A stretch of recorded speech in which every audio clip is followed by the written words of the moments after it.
and I'm one of the locality leads in the Emotional Wellbeing Team. And I'm here today with Emma. Emma, would you like to introduce yourself? Hi, I'm Emma Beaumont. I'm part of the Kent School Health Team. I'm Health Improvement Lead. Great. So in the next hour or so, we're going to be talking about supporting transitions and how schools can support transitions for the children and young people that they work with. In terms of the plan for today, we're going to think about what we mean by transitions, why it's important to pay attention to transitions, and then we're also going to think about whole school approaches to managing transitions, but also what we can do every day to support everyday transitions, but also supporting big transitions as well. And then we'll share some resources with you all as well at the end.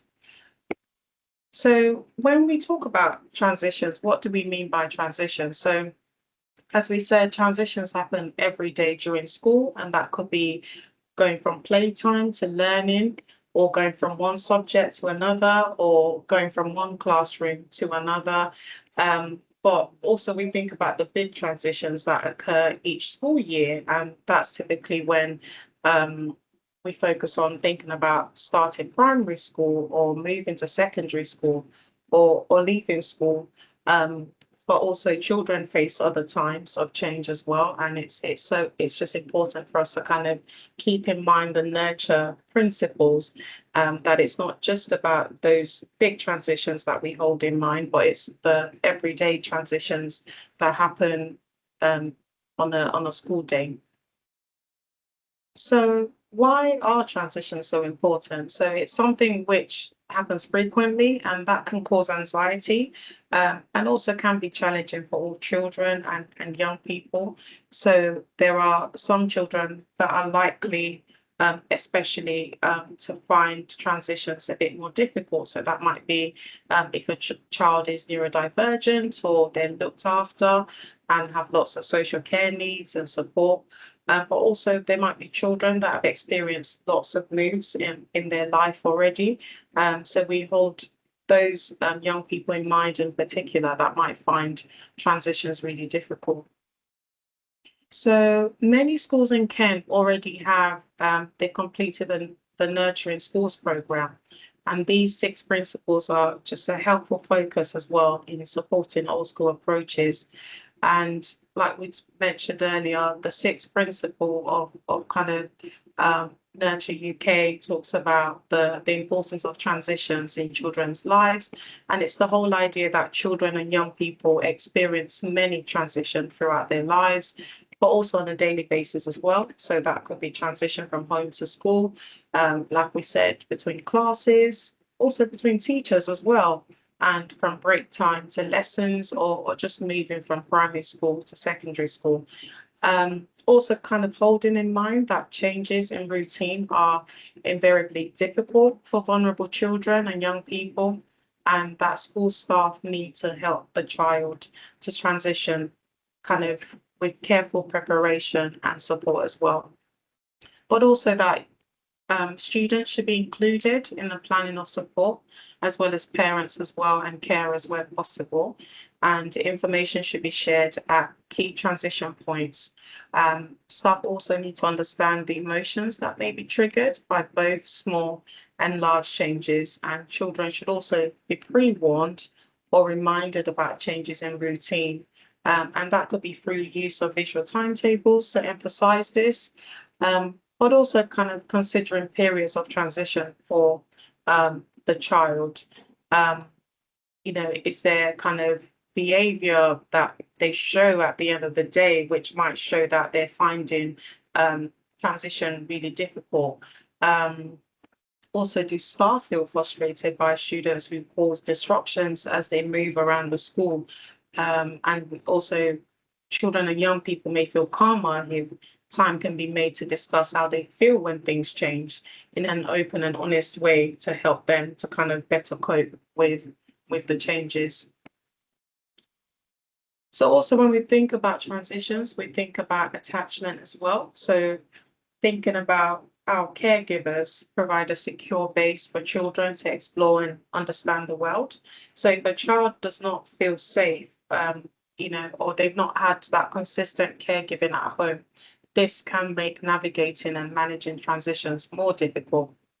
So schools and specific teachers play an important role as kind of secondary attachment figures for children as well. So it's important that we hold that in mind as well about how we manage those key attachment figures in schools as well, and how children might find that change very challenging. So we know that, for example, if a substitute teacher comes in, a child might be very distressed by this and might present with behavior that challenge. But really it's thinking about how maybe the teacher that they see on a day-to-day, it's not just about the change, but might be about the fact that actually that's an attachment figure, that teacher that they see all the time, and that change in routine might kind of make them feel unsafe in the attachment.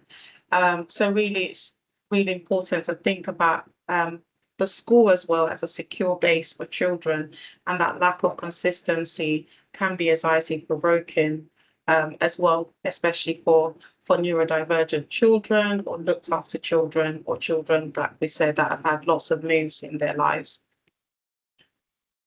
So now we'll talk about kind of whole school approaches to managing transition. So like we talked about, I'm sure you all know this already, but I'll kind of talk about whole school approach, which is it's about developing a whole school ethos, environment and culture that supports the emotional well-being of and mental health of children, young people, staff, as well as the wider school community, and kind of really involves all parts of the system working together and being committed to a shared vision. And there's the 8 principle of whole school approach that's taken from Public Health England.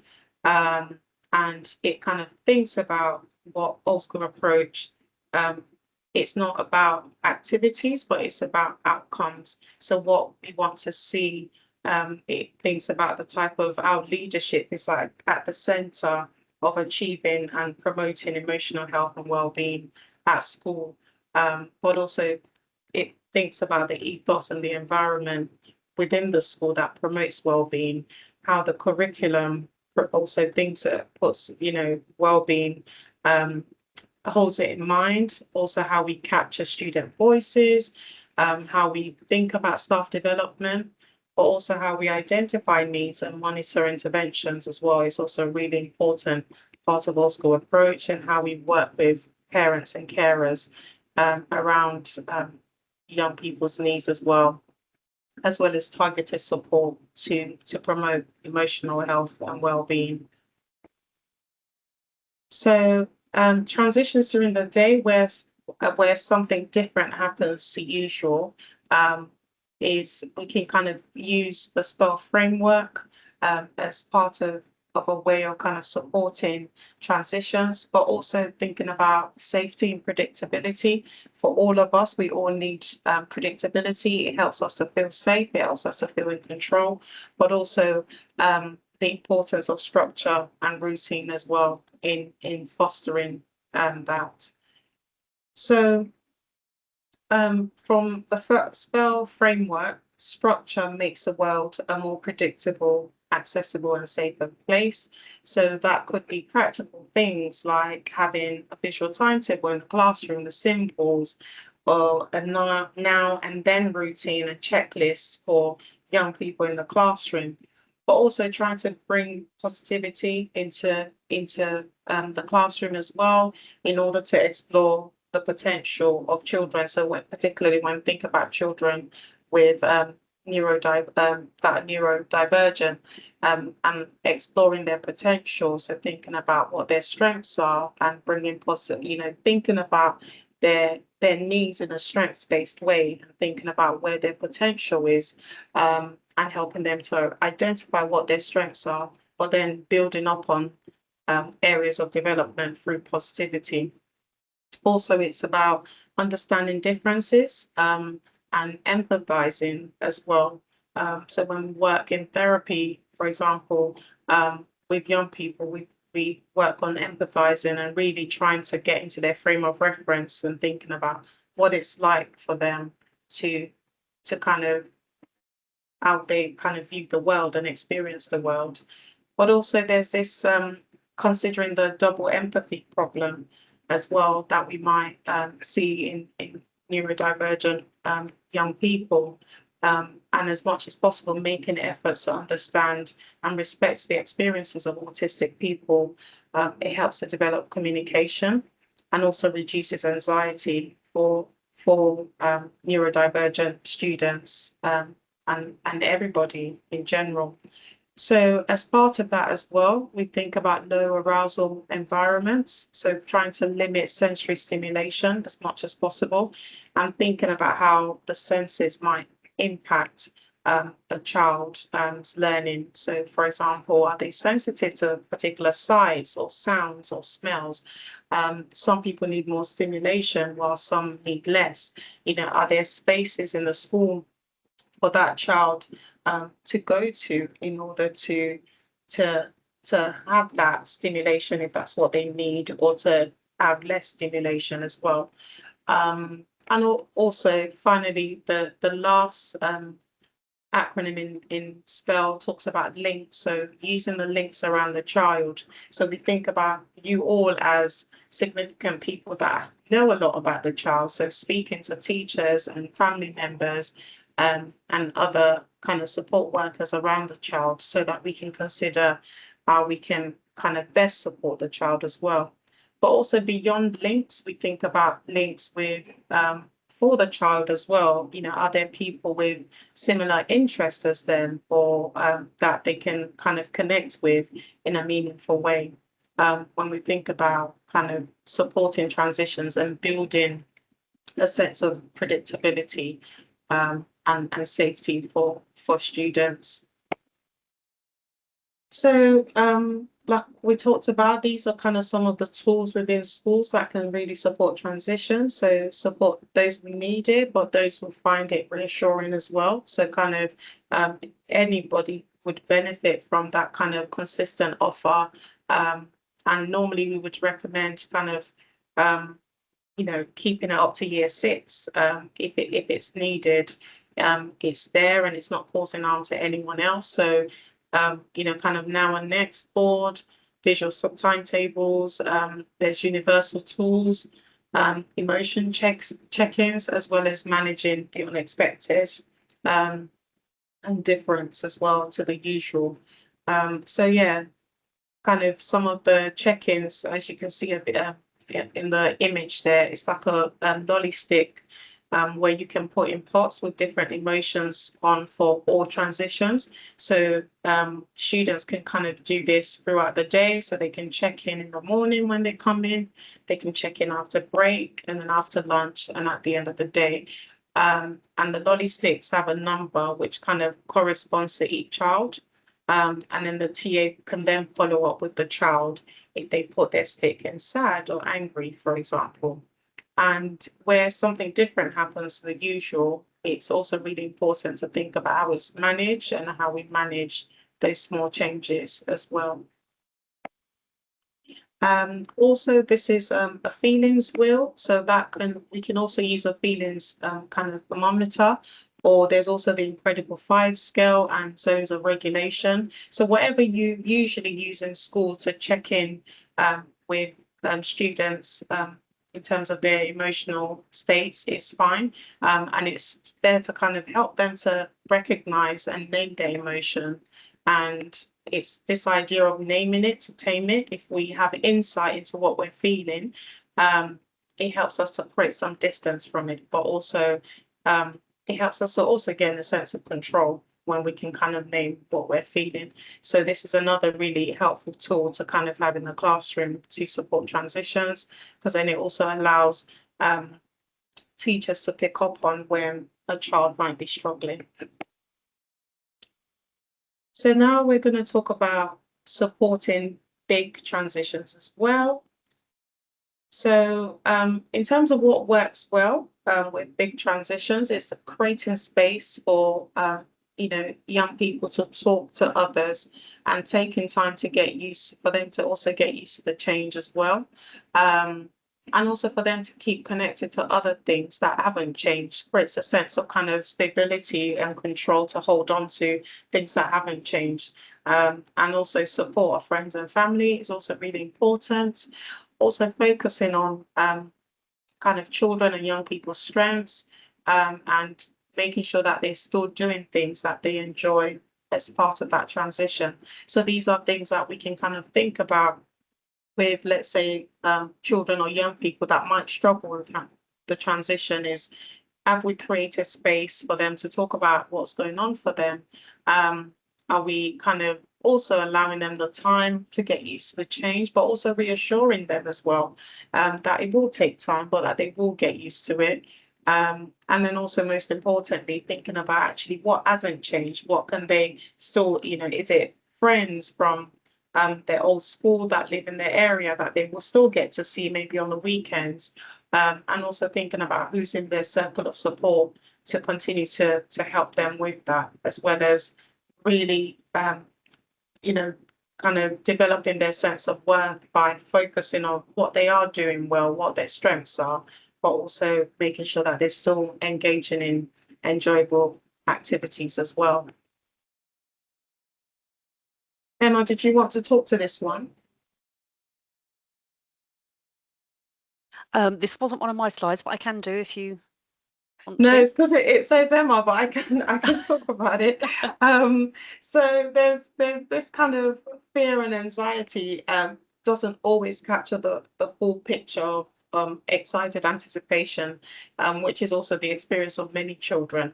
So there's also anxiety has a positive function as well as part of a developmental process, and helping them to kind of understand that anxiety regarding a move is a natural process, and that has a positive function as part of the developmental process, and that is integral and necessary force during this time. So again, if we think about our flight or fight response, anxiety can be a good motivator as well, and helpful to keep us alert in danger. So we could also help those children and young people to think about how the fact that they're anxious about it is also a good thing. We have to be anxious sometimes when we want to succeed in terms of where we're moving on to. So we might feel anxious because we want it to work. So sometimes anxiety is not always a bad thing, but also might tell us something about actually that we are looking forward to what we're moving on to as well. So it can help us, anxiety can also help us to build this kind of excited anticipation. I'm sure we've all experienced it, where you're really looking forward to something, but you're also really anxious about it. And by talking about the exciting new experience, children they'll learn from us and also look to us as well to judge how to feel about something. So it's also okay for us to share our experiences about something that maybe we were really excited about or we were looking forward to, but we still felt anxious about it. And it helps that child to kind of, we're modeling something to them. It also says that they're not judged for the fact that they feel anxious about it, but that everybody experiences it.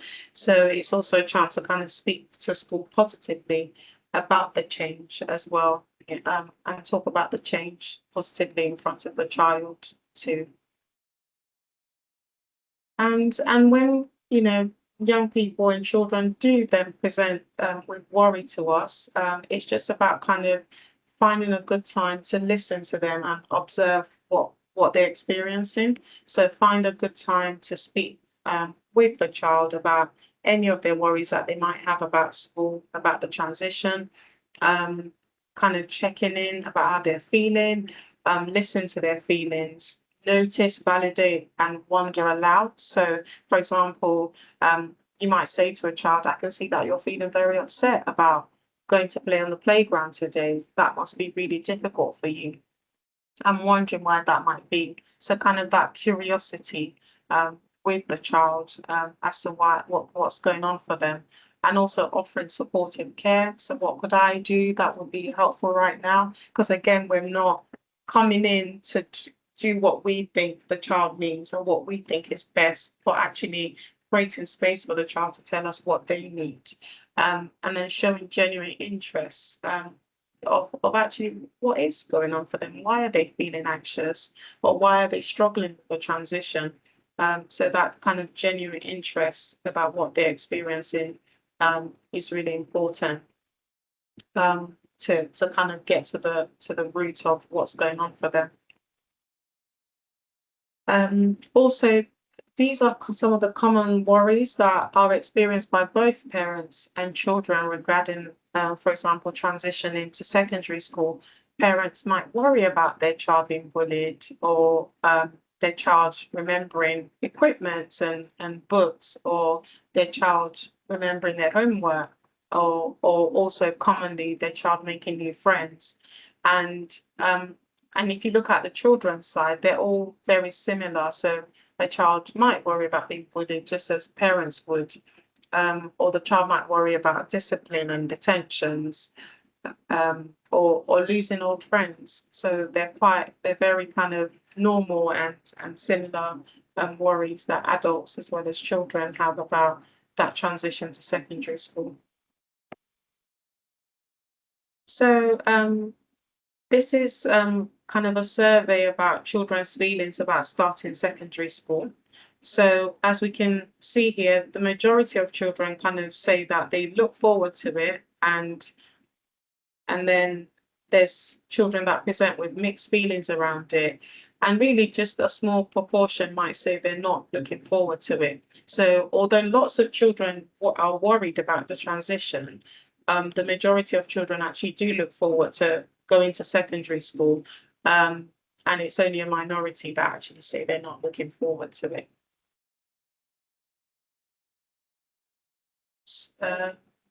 So yeah, so Emma, do you want to Yep, of kind of talk course. about these? Lovely. Thank you, Moyo.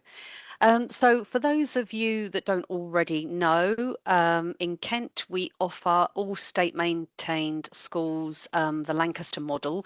So, or you might have heard it being called as TLM. It's an online health and development questionnaire that in Year R parents complete. Year 6, Year 10 and Year 12 pupils and students complete themselves in school. And one of the topics within the questionnaire for Year 6 has a focus on feelings and transitions.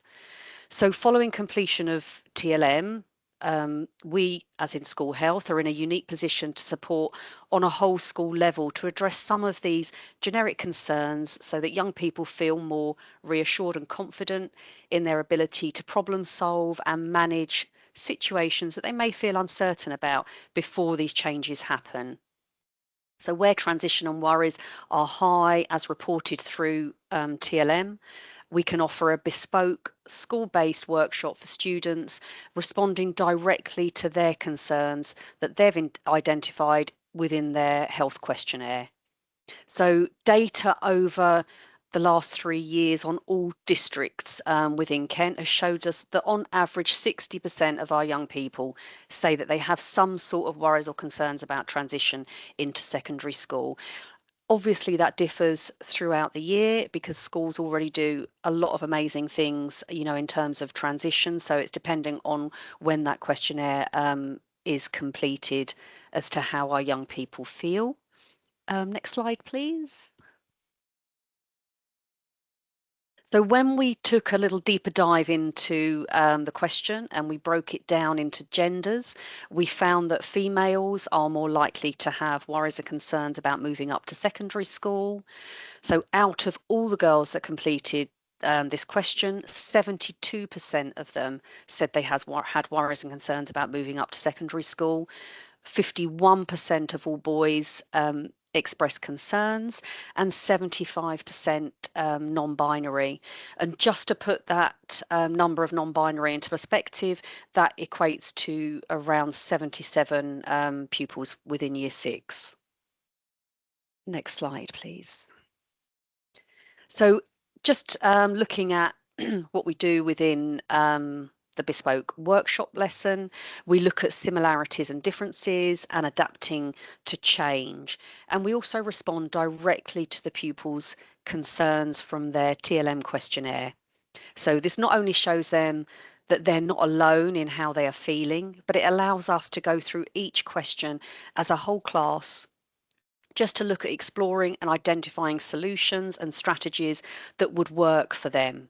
So, for example, if they were worried or concerned about making new friends, we would discuss ways they could overcome this and just reminding them that these feelings are all normal and everyone will be feeling similar at certain times.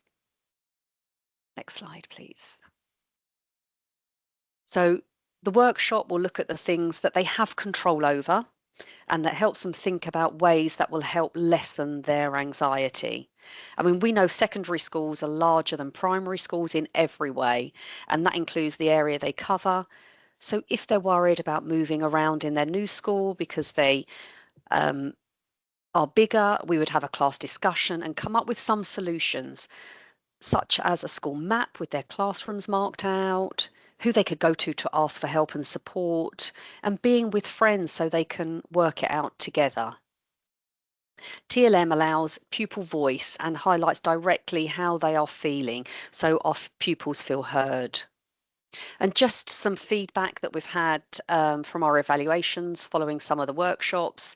Some of our young people have said, at the start, I was nervous about moving to secondary school, but after the session, it helped to build and boost my confidence. Someone else has put, makes me more excited and happier about going to secondary school and makes the scariness go away a little bit. Or I'm now more prepared and excited for secondary school because it is an exciting time for them. Although, we know that they will have worries and concerns along that, but we want it to be exciting for them. I think just the workshop following the Lancaster model, it just complements what schools already have in place in terms of that transition to secondary school. Thank you, Moyo. Thanks, Emma. So I'm now going to try to share a video. We'll see how we get on with this. Just from young people from year sevens about kind of just advising. So this is something that you could possibly do with, if you're in a secondary school and you maybe want to kind of help those year sixes coming on board to think about what to expect. This might be something that might be helpful for maybe students to watch, just to think about, what's going to be different or similar to going into year, from transitioning from primary school to secondary school.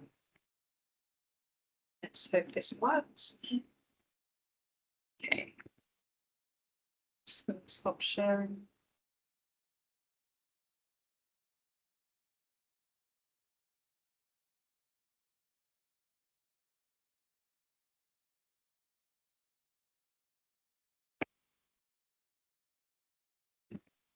Can you see this? Yeah, it's all good. Yes, yep. Is the sound coming? No, not at the moment. So if you just go to thing and share with sound, when you go to share, there's a little box to tick. And it should be okay.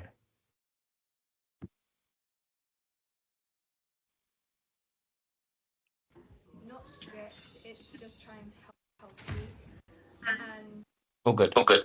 the people aren't trying to make you frightened of what could happen next. They're just trying to warn you in case it does happen, and they can help you with that. It's quite busy in the corridors. People are always blocking it. I would either push through because I want to get to my class and I don't want to miss any learning, or I'll wait or go around a different way because I will not miss out on my learning just because of them.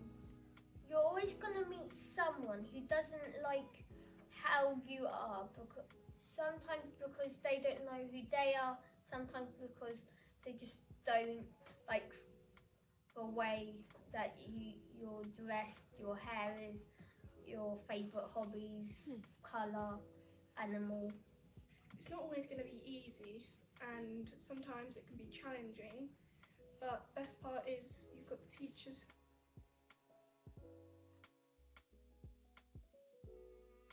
It's not as hard as it looks to get around the building. It's all one big loop.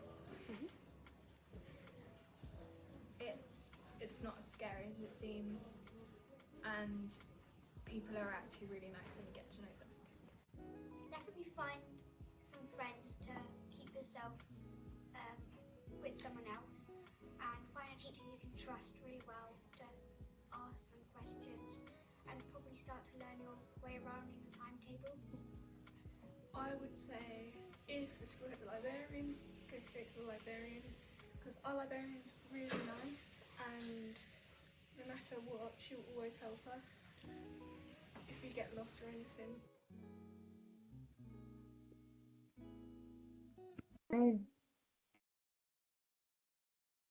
Just gonna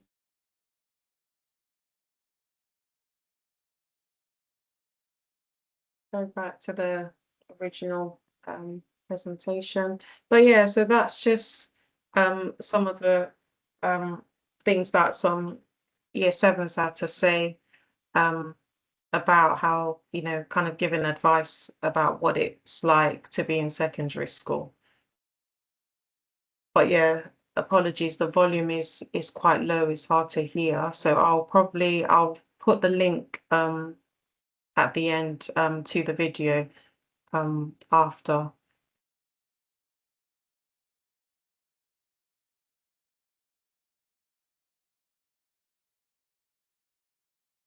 Okay.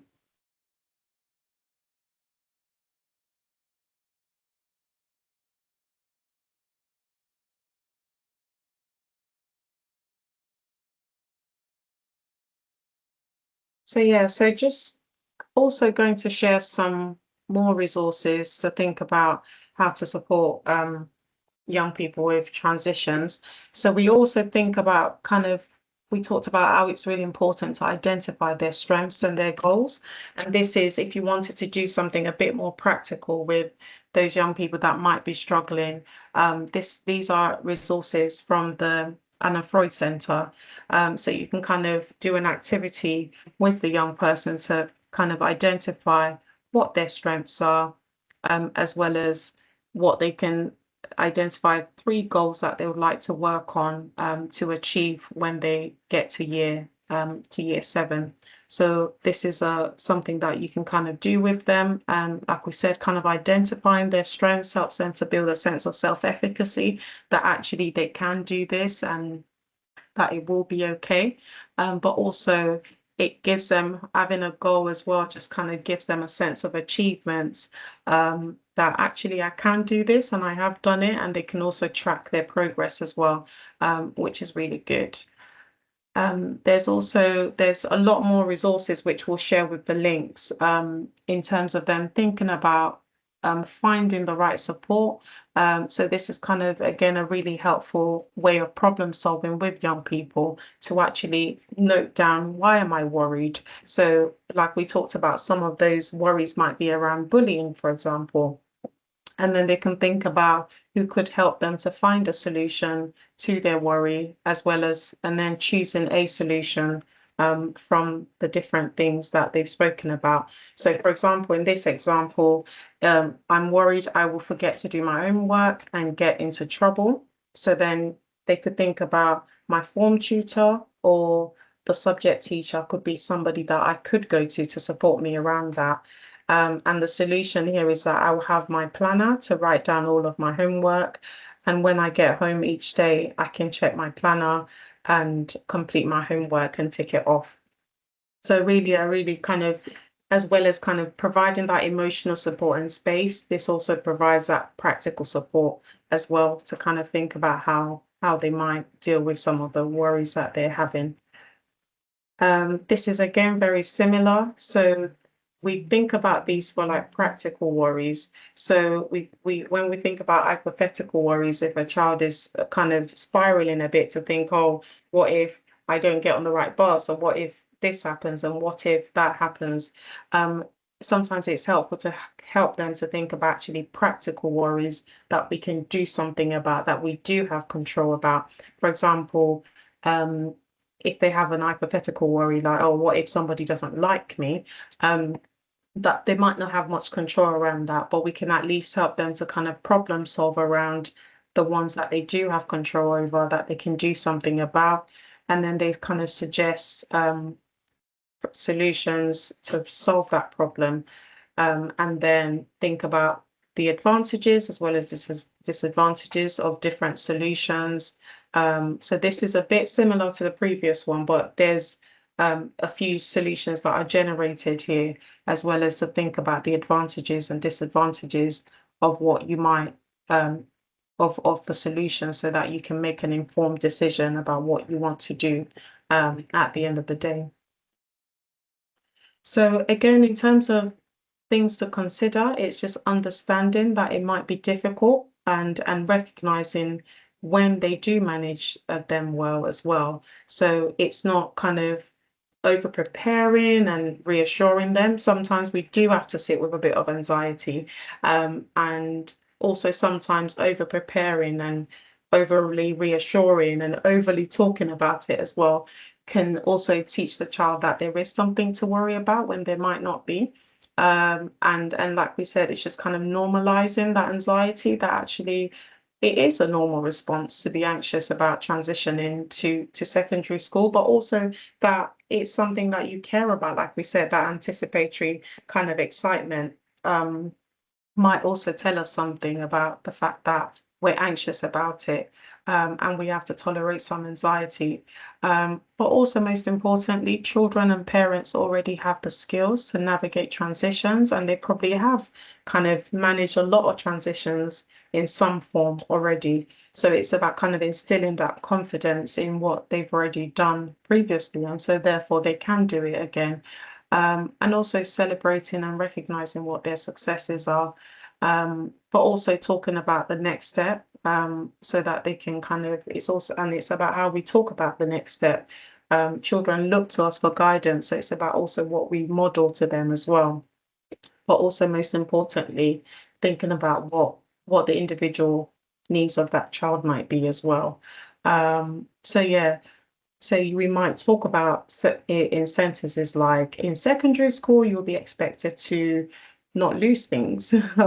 For example, might not be a very helpful narrative, because it might create a space that secondary school will be a harsh place, for example. But actually, again, if we talk about that kind of strengths-based way of thinking about things, we might say, in secondary school, there will be lots of spaces for you to go to if you feel stuck. Or so talking to them about actually what is possible, and in a very much strengths-based way, and a positive focused way about what is to come, and the things that will be challenging, like we said, just creating space to listen to them, but also problem solving around it is what's needed.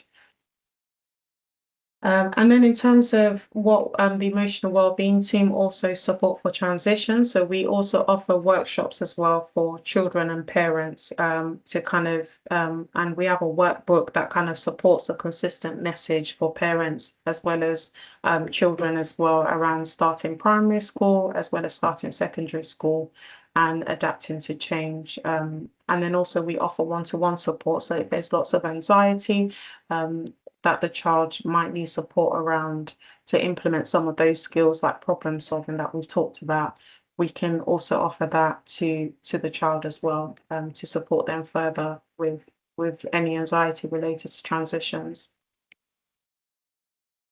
And Emma's just going to talk a bit more about what support's also offered as well. Lovely, thank you. So for reception, we offer support to parents via a coffee morning or transition event, just to promote that readiness for school.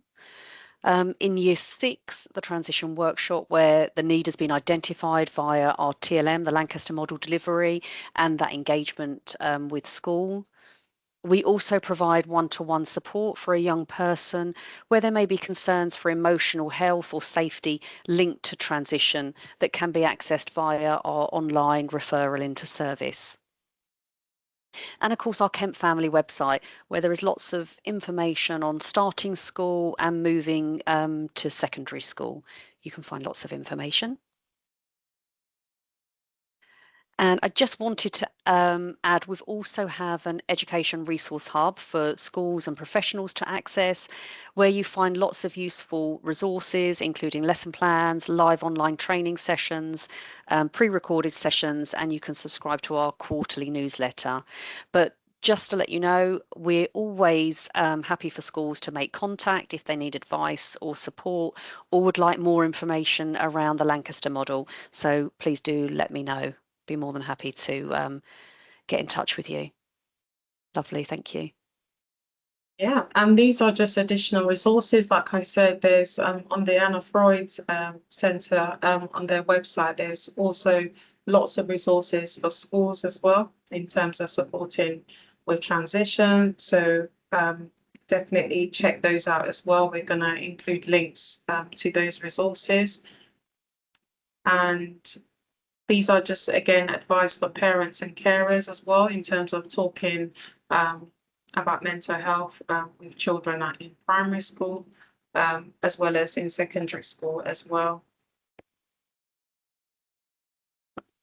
So this resource that I was talking about, so there's supporting staff wellbeing in schools, 10 ways to support school staff wellbeing and mentally healthy schools. So these are more resources as well to think about how, I guess, staff wellbeing is also really important when we're talking about that whole school approach. You know, to support children that might be struggling with transitions, but also to provide a secure base as a school also needs staff that are also well as well in order to do that. So wellbeing is also a really, really important aspect of this for staff as well, in order to be able to do really good support to help young people and children to transition well. Yes, I believe we're going to be sending them, Jamie, aren't we? Yeah, that's all good. Yeah. Lovely. Again, these are resources for parents that you can share with your parents as well. So the first 5 resources are kind of website and articles.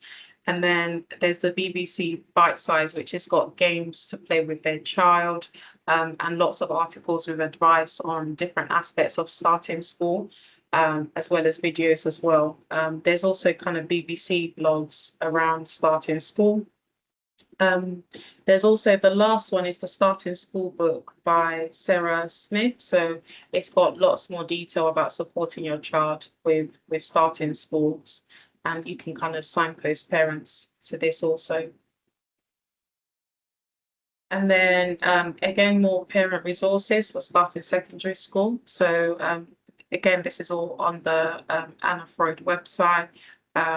And this is actually, we also cover some of these through the workshop that we offer as well. So yeah, so that's also there as well to think about with parents around supporting their child's transition to secondary school.